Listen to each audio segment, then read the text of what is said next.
De ces villes de France qui, de plus en plus nombreuses, décident de prendre des arrêtés municipaux pour autoriser malgré tout l'ouverture des commerces non essentiels. Vous voyez, ils sont de plus en plus nombreux sur cette carte. Philippe Léon, bonjour, merci d'être avec nous en direct sur BFM TV. Vous êtes président de l'association des commerçants du centre-ville de Toulouse. Quelle est la situation pour vos commerces justement dans la ville rose ? Bien écoutez, à date, tout le monde respecte le confinement.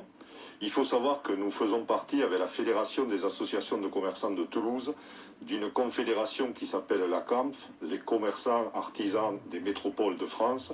Et à ce titre, un communiqué a été adressé à M. Bruno Le Maire hier, lui demandant d'entamer immédiatement des négociations avec l'ensemble des syndicats représentatifs professionnels pour arriver à un accord sur la réouverture de tous les magasins non essentiels de moins de 1000 m².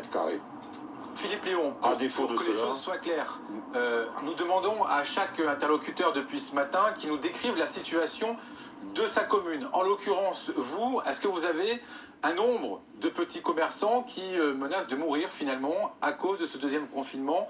Montrez-nous l'urgence, s'il vous plaît.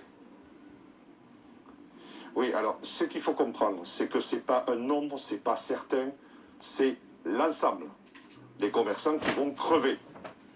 Ça, il faut le comprendre actuellement. On n'est plus dans une situation où on prépare la crise, on prépare nos enterrements. Ça, il faut que la France en ait conscience. Mais le problème n'est pas là. Le vrai problème qui se pose aujourd'hui, c'est que nous sommes une force de 50 000 commerçants dans les 15 principales métropoles françaises.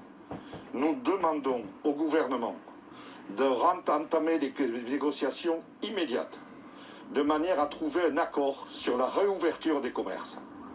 Si cet accord n'est pas trouvé avant lundi soir, nous lançons un appel national au titre des associations et des fédérations des 15 métropoles françaises de bien vouloir réouvrir leurs magasins dès mardi matin. Une forme d'acte de désobéissance civile, c'est ça? Vous souhaitez montrer votre colère par la désobéissance? Absolument pas.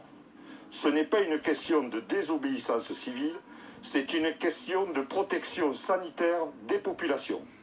Car aujourd'hui, il faut bien prendre conscience qu'il est 1000 fois plus dangereux de se présenter dans un hypermarché pour faire ses courses que d'aller chez un petit commerçant qui lui garantit le respect des normes sanitaires, le respect de la distanciation sociale, ce qui est, et c'est évident, impossible à faire respecter dans une grande surface.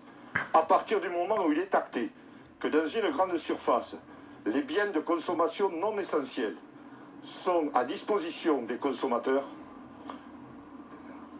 c'est de l'ordre de l'équité et de rendre le choix aux consommateurs de se rendre soit en grande surface, soit chez un petit commerçant.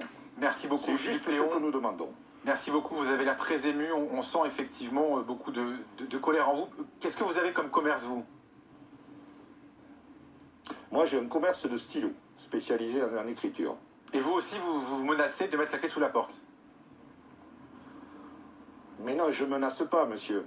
C'est qu'on va être ruiné. D'accord? Au bénéfice d'Amazon et au bénéfice des grandes surfaces. Vous comprenez bien que c'est sanitairement et économiquement insoutenable comme situation.